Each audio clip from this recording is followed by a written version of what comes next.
민수기 21장 21절에서 35절까지 말씀을 살펴보도록 하겠습니다.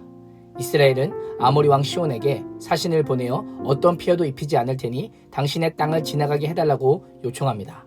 이스라엘 백성들은 그들을 무찌를 힘이 있었지만 무력을 행사하기 전에 평화로운 해결 방안을 제시한 것입니다. 그러나 시온 왕은 허락하지 않습니다. 시온 왕의 입장에서는 아무리 오랜 신뢰관계가 있다 하더라도 200만 명이 넘는 이방인들이 자신들의 땅을 자유롭게 통과하도록 허락하는 것은 쉽지 않았을 것입니다. 시온 왕은 이스라엘의 진심을 믿지 않았고 무엇보다 이스라엘 배후에 있는 하나님을 알지 못했습니다. 결국 요청을 거부하고 곧장 백성들은 모두 모아 광야길로 나와 이스라엘 백성을 공격합니다. 이스라엘이 먼저 공격할 것에 대한 두려움 때문에 전쟁은 시작하지만 신명기 2장 30절은 이는 내 하나님 여호와께서 그를 내 손에 넘기시려고 그의 성품을 완강하게 하셨고 그의 마음을 완고하게 하셨음이 오늘날과 같으니라 라고 말씀하시며 이 모든 일이 하나님의 계획대로 이루어지는 것이다 라고 말씀하고 있습니다. 보호와 방어를 위한 전쟁이 벌어졌고 이스라엘은 칼날로 그들을 쳐서 무찌르고 시온의 수도인 헤스본을 비롯하여 모든 성읍을 점령합니다. 전쟁의 승리로 인해 이스라엘은 시온 왕이 통치하던 모든 땅에 대한 지배권을 갖게 됩니다. 이스라엘은 위기를 맞았지만 오히려 하나님의 은혜로 아르논에서 야복까지 아모리 족속의 땅을 점령하는 기회를 갖게 됩니다. 인생의 위기가 문제가 아닙니다. 하나님을 의지하면 위기는 기회가 되고 위기는 생각지도 않은 하나님의 선물과 은혜를 받는 절호의 찬스가 되는 것입니다. 얼마나 감사했는지 시온 왕과의 전쟁에서 승리한 이스라엘은 승전가를 지어 부릅니다. 노래를 보면 모압을 멸망시킨 아모리 왕 시온에 대한 찬양이 대부분입니다. 그러나 시인은 오히려 시온 왕을 조롱하기 위해 노래를 부르는 것처럼 보입니다. 모압을 물리친 시온 왕을 찬양하던 노래는 반전이 급하게 일어나며 하나님께서 그 왕을 멸망시킴으로 이스라엘을 통해 크고 위대한 일을 행하셨다라고 노래하고 있습니다.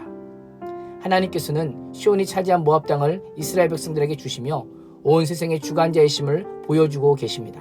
이스라엘 백성들과 모세는 시온 왕에 대한 승리의 여사를 보라 바산길로 올라갑니다. 바산이란 비옥하고 기름진 편편한 대지라고 하는 뜻을 가지고 있습니다. 바산왕 옥은 키가 얼마나 컸든지 길이가 9규빗, 약 4m, 너비가 4규빗, 약 1.8m나 되는 철로 된 침상을 사용하였습니다. 그는 거인족이었던 르바임 족속의 마지막 왕이었습니다. 군사적으로 강력한 바산왕 옥은 온 백성을 거느리고 에드레이에서 이스라엘과 전쟁합니다. 힘겨운 전쟁이 예상되는 상황에 하나님께서는 모세에게 그들을 두려워하지 말라. 내가 그와 그의 백성과 그의 땅을 내 손에 넘겼나니 너는 헤스본에 거주하던 아모리에 있는 왕 시온에게 행한 것 같이 그에게도 행할지니라 라고 말씀하십니다.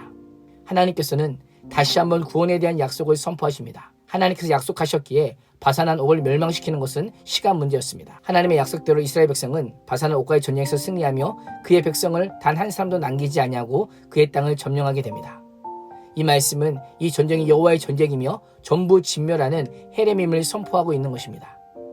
하나님께서 직접 싸우신 전쟁으로 인해 이스라엘은 그 땅을 점령함으로 바산 전체 60개 성읍에 대한 지배권과 소유권을 갖게 됩니다. 모세와 이스라엘 백성들의 모습은 신앙이 무엇인지를 잘 보여주고 있습니다.